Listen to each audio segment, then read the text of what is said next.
Assalamualaikum warahmatullahi taala wabarakatuh. I am Nazaruddin from class Mama 9.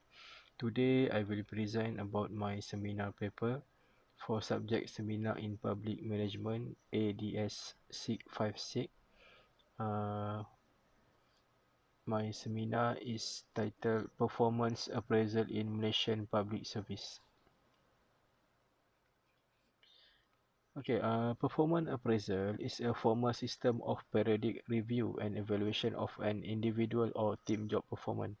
It is a part of career development and give impact to employees in terms of their pay, recognition, and career advancement.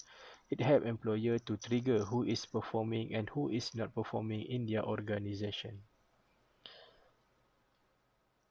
The purpose of the performance appraisal system are to find the most suitable placement and career paths according to the officer's potential, competencies and career development, and to decide on the suitability and qualification for promotion, acting, temporary transfer and secondment.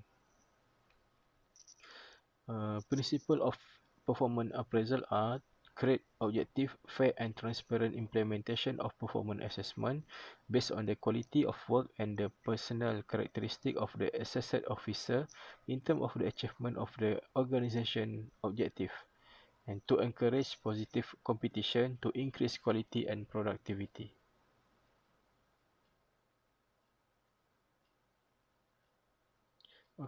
Issue in performance appraisal. Performance appraisal is not often fair and transparent. Measuring performance is a difficult task. Some managers tend to be biased toward a certain group or individual in the organization. It's very common that poor performers might not be given a fair chance to improve. There are also high-performing officers that did not receive recognition they deserve because of this issue. Okay, first type, uh, first issue in performance appraisal is personal bias. Okay. Bias is defined as prejudice in favor or against someone or something. In performance appraisal, bias is toward or against individual employees. We must be objective and not allow feeling or liking or dislike of individual to influence our judgment. Halo effect and horn error. Okay. Mm,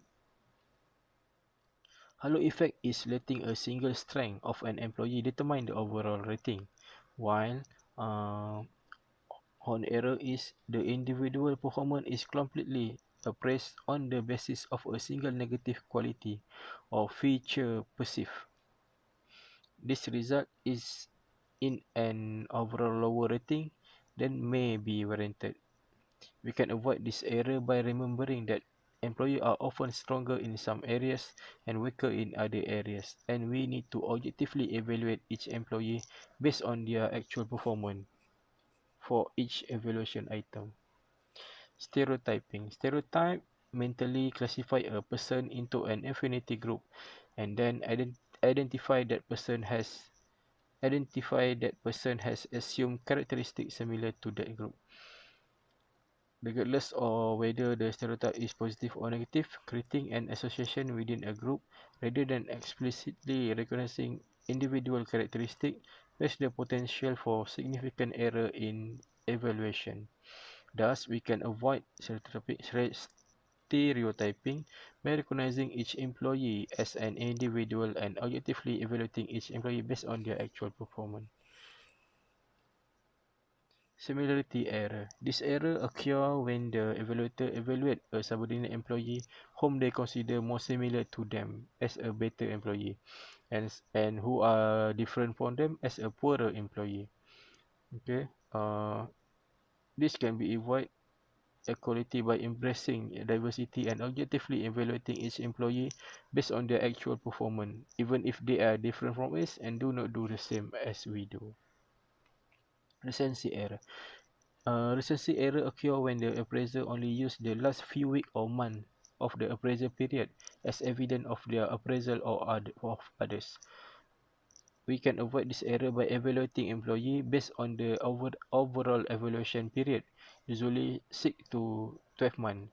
Using the critical incident method helps us to remember and evaluate the entire period more objectively. Contrast error.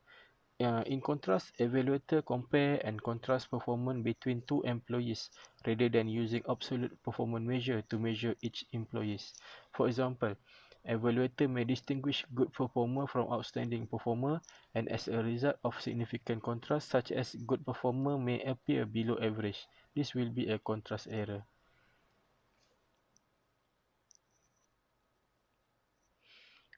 What is the initiative to overcome this issue?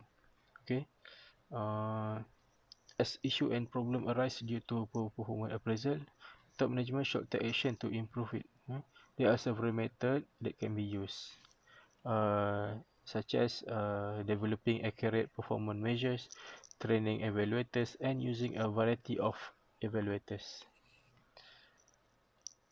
To develop accurate performance measure, we can use three step. First is use multiple criteria.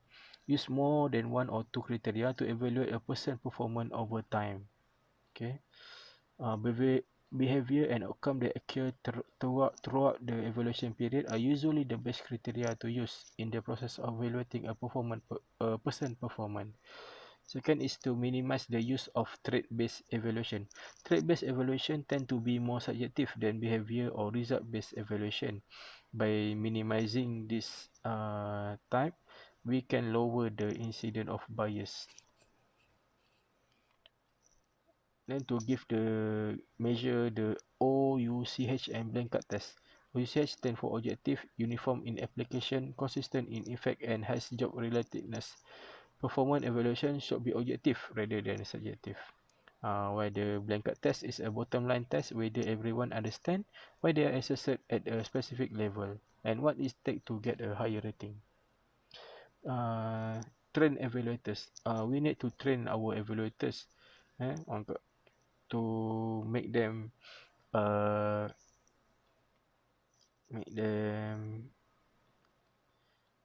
to train our evaluators on common mistake and problem and how to use the method and form.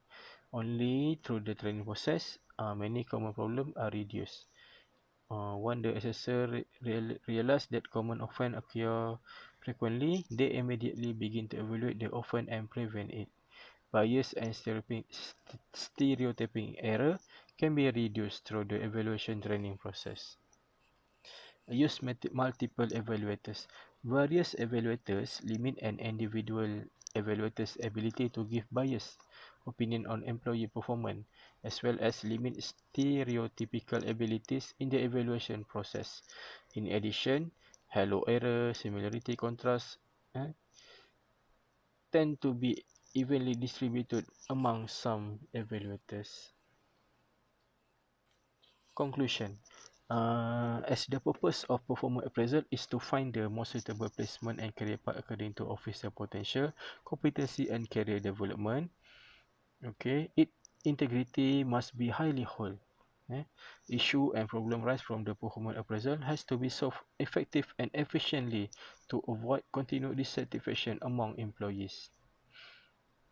Okay.